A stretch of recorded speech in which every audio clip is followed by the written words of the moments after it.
mwese aho muri ndabifurije amahoro y'Uwiteka. Nongeye kwishima ko Imana yongeye kunshoboza kongera kuganira namwe ku byanditswe byera. Iki ni igihe cyiza cyane Imana ibimpaye kandi no kuri ni icy'agaciro kanini ndabishimira. Reka mbanze nsenge niragize Imana mbere yo nsoma amajambo y'Imana. Mana ya Aburahamu, Mana ya Isaka, Mana ya Yakobo, nje imbere y'ubwiza bwawe nkwinginga kugira ngo ubane nanjye muri kano kanya ngiye gusoma ku byanditswe byera. Uhoraho, ndakwinginze kugira ngo ntaba ari igihe mvuga, ahubwo abe ari wowe uvuga, ahubwo kandi abe ari wowe uboneka Mwami, simboneka abe ari wowe uboneka. Mwuka wera, ndakwinginze kugira ngo ubane nanjye kuva ntangira kugeza nsoza, nyoborwe nawe Saint Esprit. Ntihagire ikintu na kimwe mvuga kinturutseho, ahubwo byose bibe bivuye kuri we Saint Esprit. Muri kano kanya ndirukana imyuka mibi, mwa myuka mibi yose y'ikuzimu ndabirukanye muri kano kanya mu izina rya Yesu Kristo w'i Nazareti, ndabaheje au nom puissant de Jésus Christ de Nazareth. Kaze Saint Esprit ubane nanje muri byose, amen. Uri mwiza, uri mwiza, uri mwiza, imbabazi zawe ni nziza, imigambi yawe ni myiza kuri twe.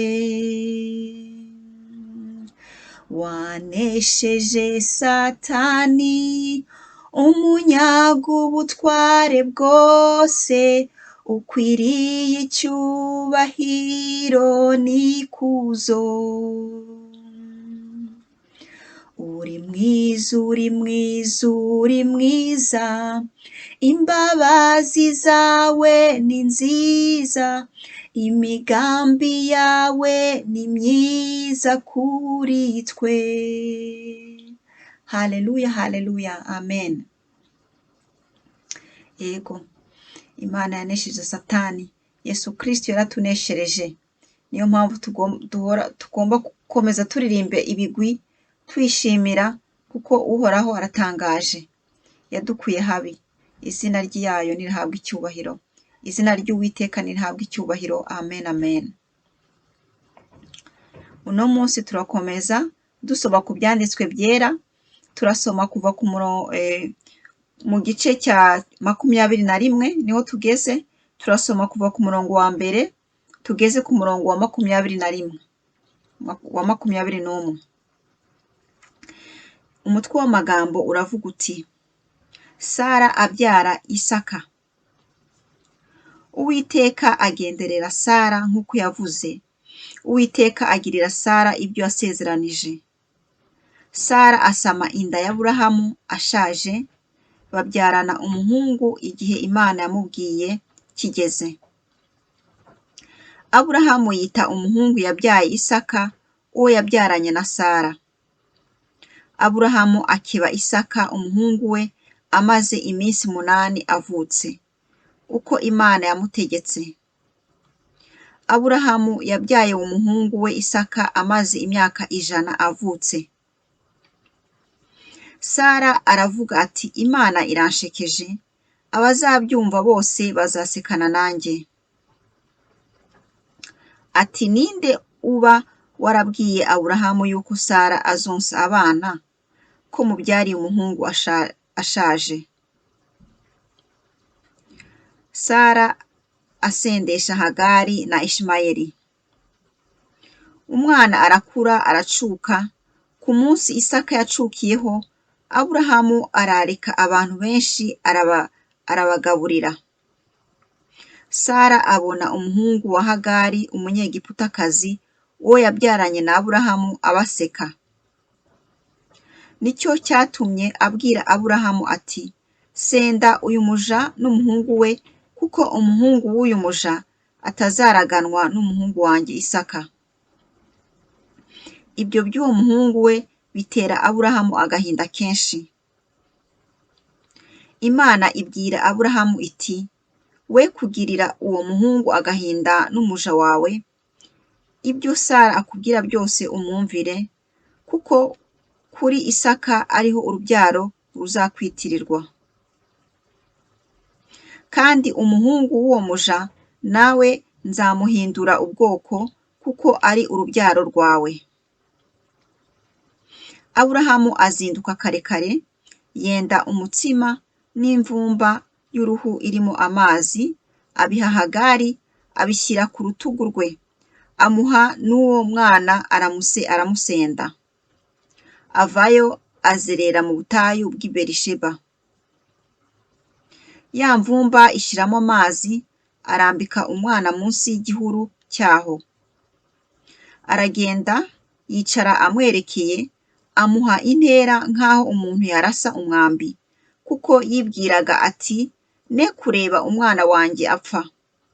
Yicara amwerekeye, atera hejuru arira.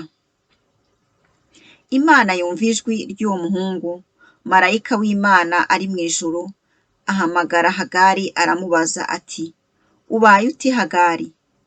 Witinya, kuko Imana yumviye ijwi ry'uwo muhungu aho ari.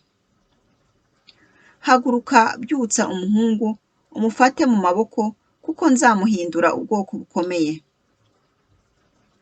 Imana imuhumura amaso, abona iriba, aragenda avoma amazi yuzuye ya mvumba, ayaramiza umuhungu we. Nuko Imana ibana n'uwo muhungu arakura, atura mu butayu, aba umurashi. Aba mu butayu bw'i Parani, nyina amusabira umunyegiputakazi. Iryo ni ijambo ry'Imana. Amen, amen. Yesu ashimwe cyane. Twabonye ukuntu Aburahamu yabonye umwana akwije imyaka 100, nibwo Uwiteka yifuje ko abyara Isaka. Icyo Uwiteka yari yasezeranyije Aburahamu yaragikoze. Kandi Imana igikorera ku isaha, mbese itariki n'igihe Imana yari yamubwiriyeho aba ariho biba. Haleluya, haleluya. Sara amaze kubyara, mbega aravuga ati, Imana iransekeje, abazumva inkuru bose bazasekana nanjye. Nukuri ni igitangaza Imana ikora. Yasekeje Sara, kandi Imana yibarije Sara ubwayo, getse se Sara kuki usetse? Ataranatwita, ataranagera. Sara yarahakanye, aravuga ati, ntago nsetse. Ariko Imana yari yabonye kera. Icyo kintu cyasekeje Sara cyane, kiramushimisha. Kandi ntawe utabura kwishima muri ibihe tugezemo, kubona umuntu, umudamu ufite imyaka 90, wenda 90 asama akabyara. Urumva ni ibitangaza. Ni ibitangaza, ni ibintu ubundi bitabaho. Ntabwo ari ibintu bibaho, ariko Imana ni Imana, ntabwo ari umuntu. Imana ikora ibitangaza, nta kinanira Imana mbese. Haleluya, haleluya. Ni kenshi Imana idukorera ibintu byiza, ni kenshi Imana idusetsa kandi idusekeje. Iyo tuyisabye ikintu twifuza, iyo ifite uko ikizana kikaza ari cyiza kurenza uko wagitekerezaga, mbega ikadusetsa muri ubwo buryo. Hari nk'ibintu Imana ikora ukavuga ati, umuntu akaba yatekereza ati, ese nk'iki kintu Imana yagitekereje gute? Iki kintu Imana yankoreye kweri? Mbega kikaza kiruta uko wagitekerezaga inshuro zingahe, nka kuri yabikoreye Sara. Nukuri Uwiteka ahabwa icyubahiro aho ari ahera cyane, kuko twebwe abana b'abantu ihora idusetsa, ihora itugirira neza. Uko dutekereza ikintu, iyo ikizana ari cyiza noneho birenze uko twabitekerezaga.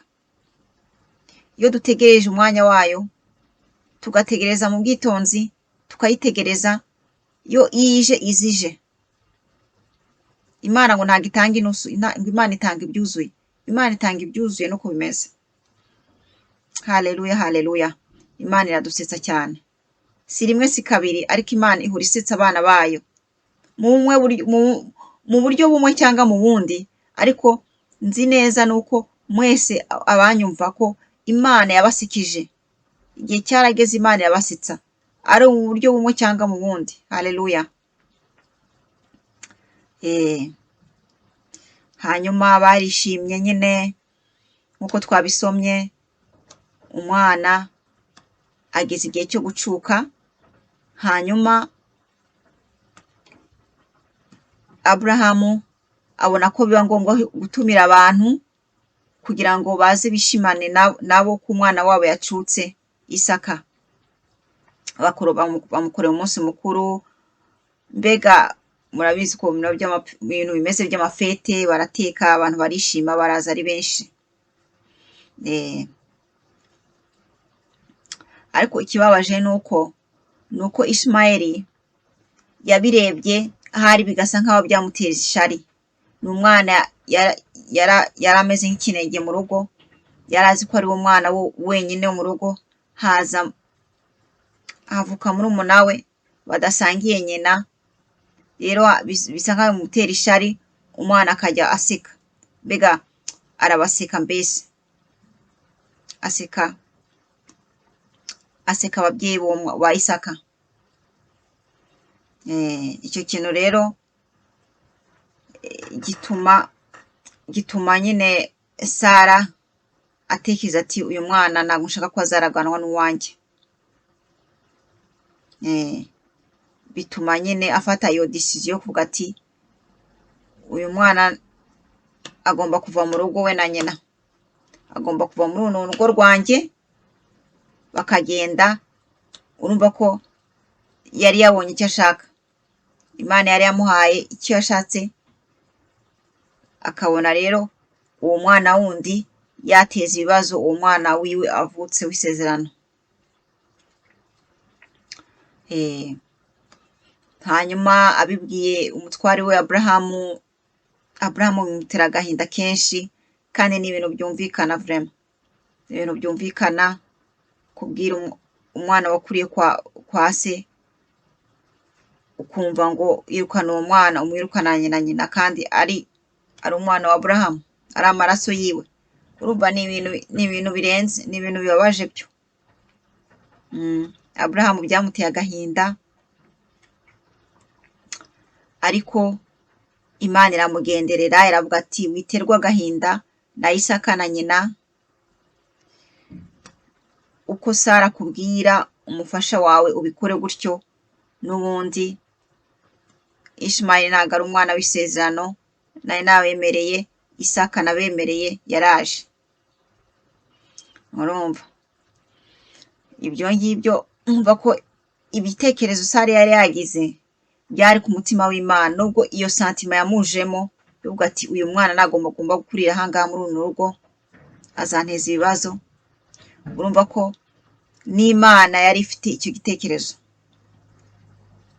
Ariyo mpamvu Imana yemeje Aburahamu ko icyo gitekerezo cya Sara ari kizima, kuko ari Ishimayeli ari na Isaka bari bafite amadesiti Imana yabageneye, kandi igeno ntabwo ryari rimwe. Ntabwo igeno ryari ari rimwe. Imana yari ifitiye imigambi abo bana bombi babiri, imigambi itandukanye. Imana ibwira Aburahamu iti uriya muhungu wa Ishimayeli nzamuhezagira, nzamugira ubwoko bunini, nzamuhezagira. Ibyo ntibigutera agahinda, basezerewe na nyina bagende. Nuko rero nubwo yabasezereye nyine nk'uko mwabyumvise, arabasezerera, arabatekerera, abaha icyo kunywa, abaha n'umutsima. Nyine Sara bambe Hagari arangara mu butayu we n'umuhungu we Ishimayeli. badafite aho baba, badafite n'igiki, mbega ari uwo mutsima n'utwo tuzi batekerewe na Aburahamu, ibyo nibyo byonyine bari bafite.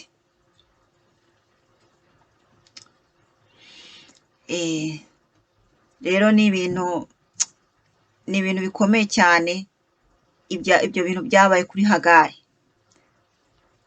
Ibyo bintu byabaye kuri Hagari ntabwo byoroshye, kandi ubwa mbere mubyibuka neza twabisomye, Hagari niwe yijyanye, Sara amurembeje.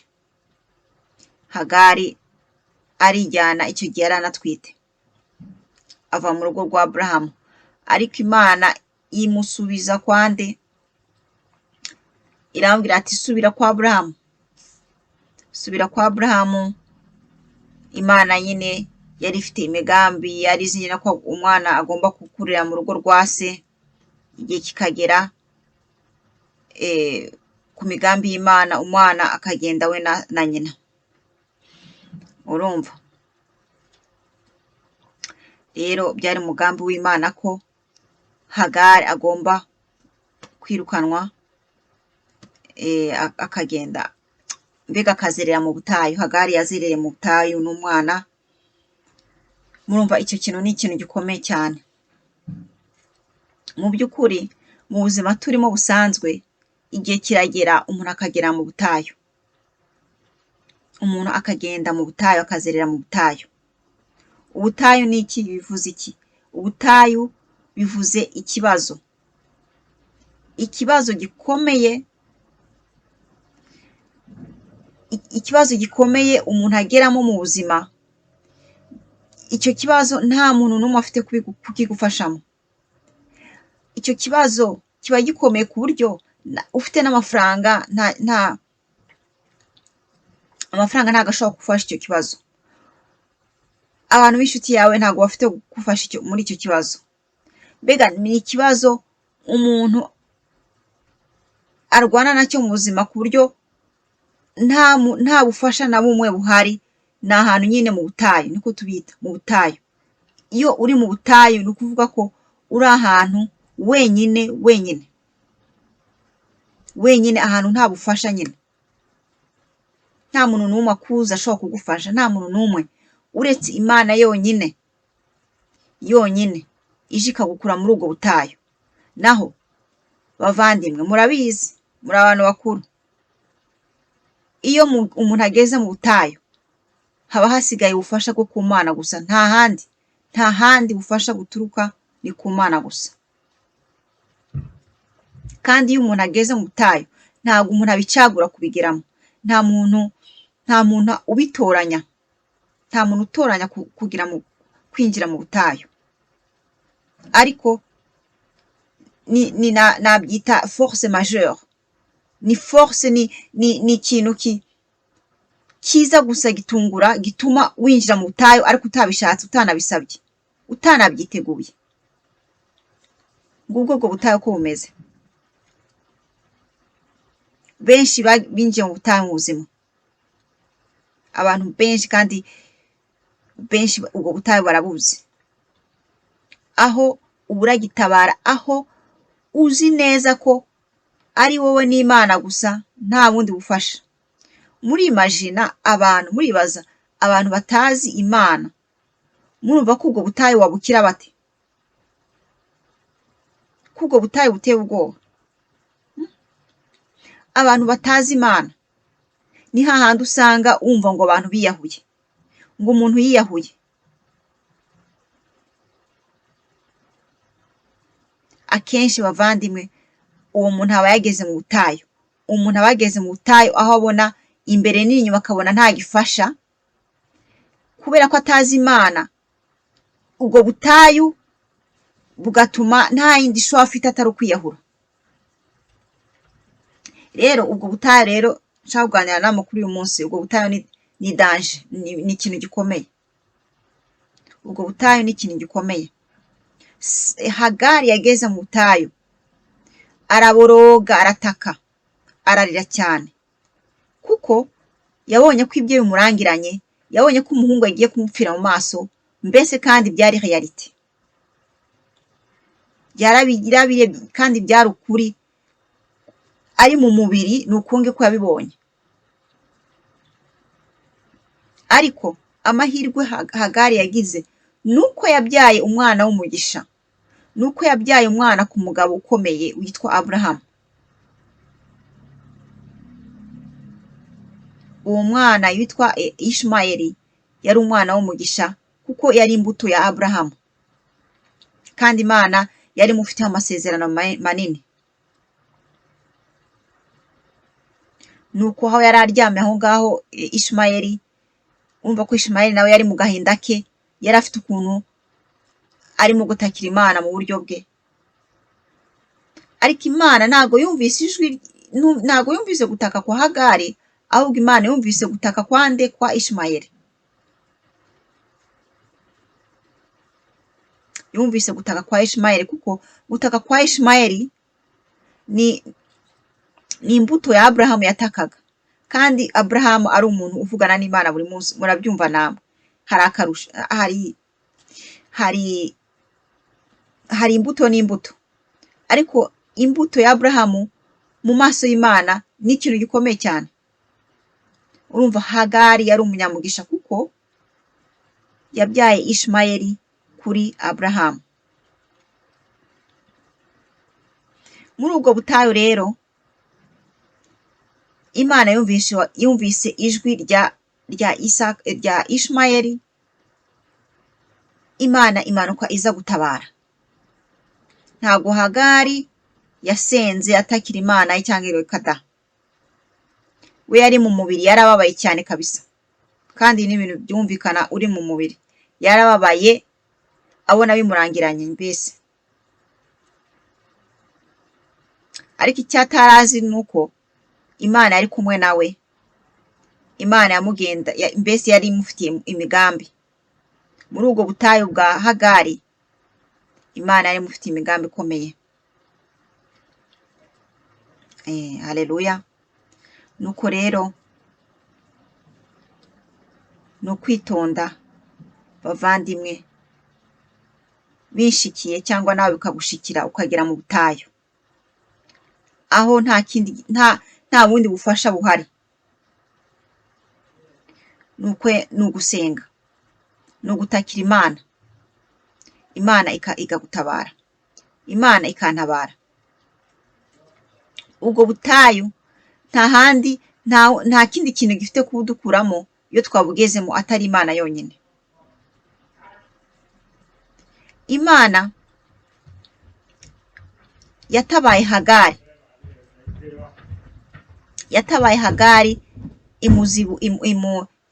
ifukura iriba. Hagari yari afite inyota nyinshi n'umuhungu wiwe. Imana irabahoza, baranywa babona ubuzima.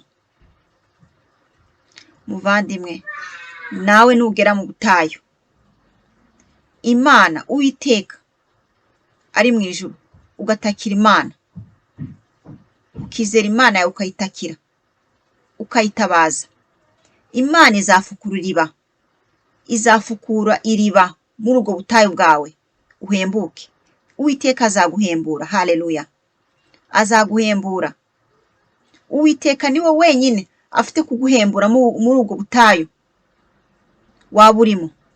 Muri ubwo butayu wenda byagushikira bikaba, ntawe uzi ngo ubutayu, kuko ntawijyana muri ubwo butayu. Umuntu abona biba gusa, ni ibintu bishikira umuntu gusa ugitungura ukabona ugeze muri ubwo butayu. Ariko nibikubaho ukagera muri ubwo butayu, uzibuke ko ari Imana yonyine izagukura muri ubwo butayu. Uzibuke gutakira Imana, uzibuke gutakira Uwiteka waremye isi n'ijuru. Azahita avubura iriba muri ubwo butayu, aguhembuza amazi, uhembuke. Haleluya. Ntuzatekereze ibyo kwiyahura, ntuzatekereze ngo ibyanjye birandangiranye, ntuzavuge ngo birasanzwe. Oya, ngo mbyemere uko biri. Oya, ntabwo tugomba kwemera kabi, kandi tuzi ubufasha bwacu, tuzi gutabarwa kwacu aho kuri. Ugutabarwa kwacu ni kuri k'Uwiteka.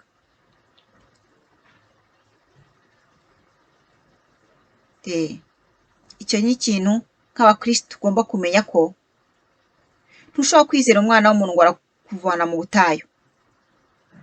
Nyine iyo ugeze mu butayu uranabimenya kuko ari amafaranga ariko iki cyose nta na kimwe gishobora kugusova, nta na kimwe gishobora kugutabara. Ubireba ni ibintu biba bigaragara nk'uko Hagari yabibonye agatangira akaboroga. Nta muntu n'umwe akubwira ngo wageze mu butayu, biraba uko abyibwira ukabimenya. Muvandimwe, sinkwifuje kujya mu butayu. Kujya mu butayu ni ikintu kibi cyane kandi ni ikintu kibabaza nk'uko tubyumva kuri Hagari. Ariko bibaye tout de même, uzibuke ko hari Imana isumba byose itabara abantu mu butayu, ariyo yonyine ifite kugukura mu butayu.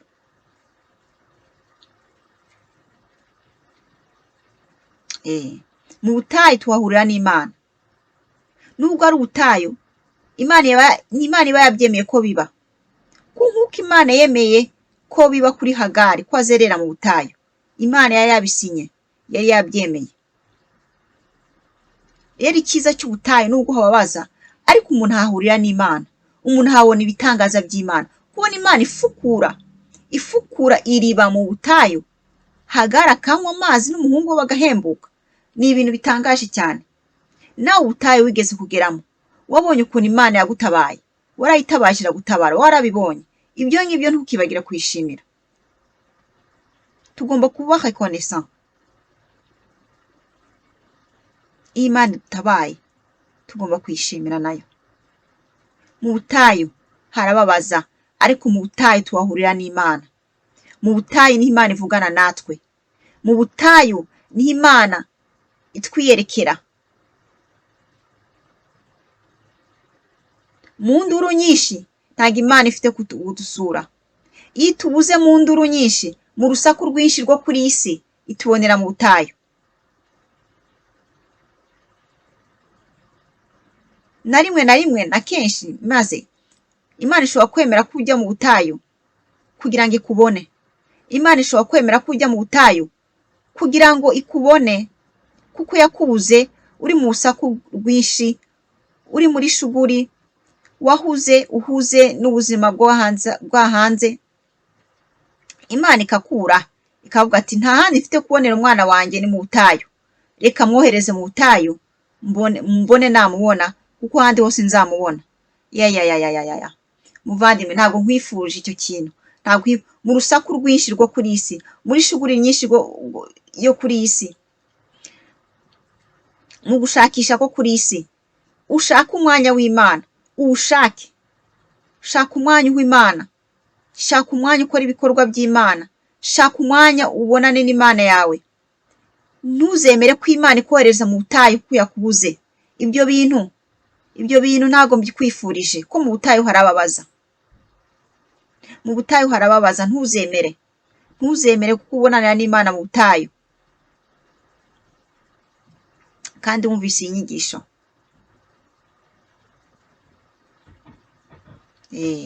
Bavandimwe, ni ukuri Uwiteka akomeze aduhugure, akomeze Mwuka Wera akomeze atubwire amabanga ahishe muri ibi byanditswe byera, kuko ibyanditswe byera birimo amabanga menshi cyane twebwe muri iki gihe cya none tugomba kumenya, kugira ngo dukomeze urugendo rwo kuri iyi si tudasitaye ku Mana, tudasitara. Ko Imana yifuza ko tugenda tout droit. Imana yifuza ko tugenda ku murongo mpaka igihe izagarukira. Kandi Imana yifuza ko duha ubuzima bwiza, ubuzima kuri iyi si wihesha icyubahiro, ubuzima kuri iyi si buhesha izina ryayo icyubahiro. Ubwo nibwo buzima bwonyine Imana itwifuriza. Nyagasani akomeze abarinde mwese aho muri n'imiryango yanyu. Uwiteka nabishaka tuzongera tuganire ku byanditswe byera, tuzongera duhishurirwe icyo Imana itwifuzaho muri urugendo turimo kuri iyi si. Shalom shalom.